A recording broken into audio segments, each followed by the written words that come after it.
Hey, all you VIP teachers. Teacher Justin here, helping you take your online teaching to the next level. Today, I'm giving you some tips on how to use your whiteboard with minimal pairs to take your corrections and vocabulary teaching to the next level. So let's jump right in. First question you're probably thinking is, what is a minimal pair? If you haven't been to a workshop of mine already, you may have never heard of that before. It's something that comes up over and over again, but we don't really get enough time to spend enough time on it in our workshops.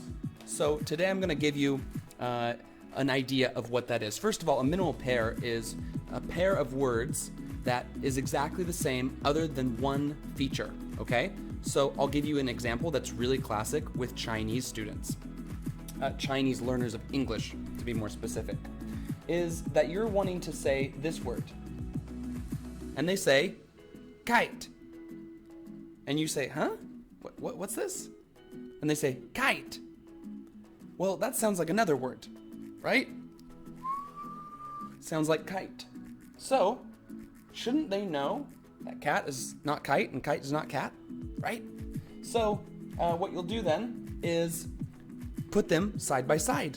This is the idea of a minimal pair, right? Cat and kite are exactly the same, other than one feature, which is this vowel in the middle. This is the problem that the learners have. It's very helpful for them to see these words side by side. And while you're in class, to make it more interesting, you'll actually make a little drawing so that they can see the cat and they can see the kite next to each other. And that way they don't get the two mixed up. That's very important, so they can really understand and appreciate. That was a horrible kite. Put all my time into drawing the cat, and I can't draw the kite. Go figure.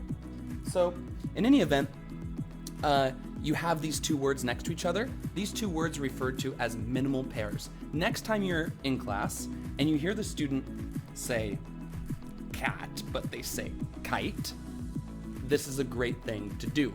Grab your whiteboard, okay? And so we're gonna take a look now at a real class that I had with a student of mine, where I use this technique. We're actually gonna look at two videos. The first is when the problem happens, and I actually introduce this tool to my student. And then later, we'll actually utilize that tool again.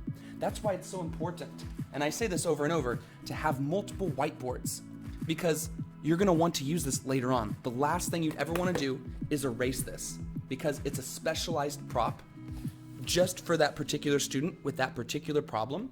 And these are the kind of things that your students and parents really love. Let's take a look at this being used in action.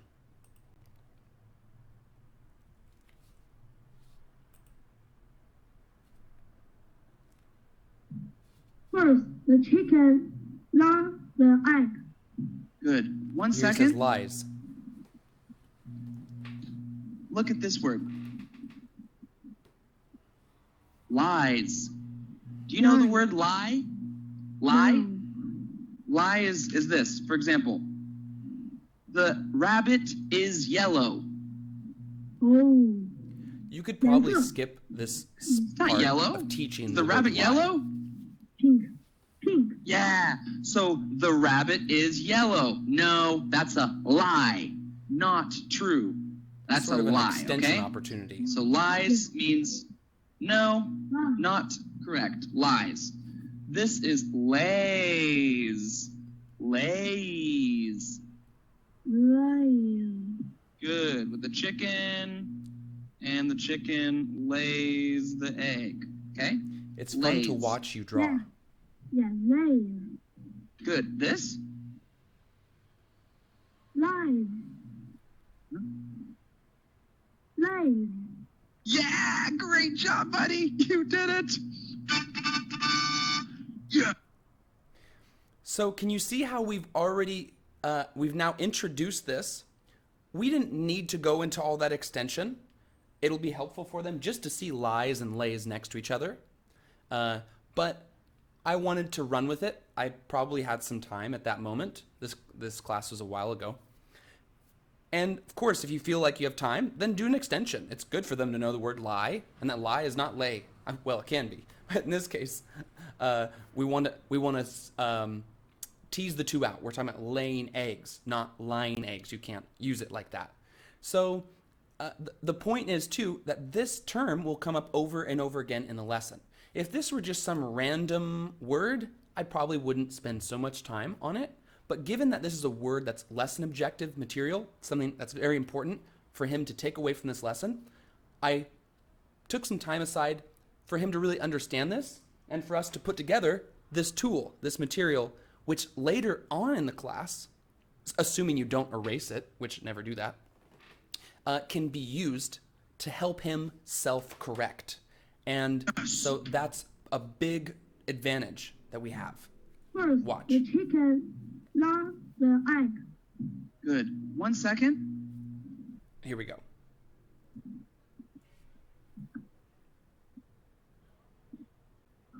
First, yeah. Gun, gun, gun, gun, gun, gun, gun. First, the alligator. Last. Leave. Lays. Ding, ding. Leave. So first, So you can hear him. I hope you can hear.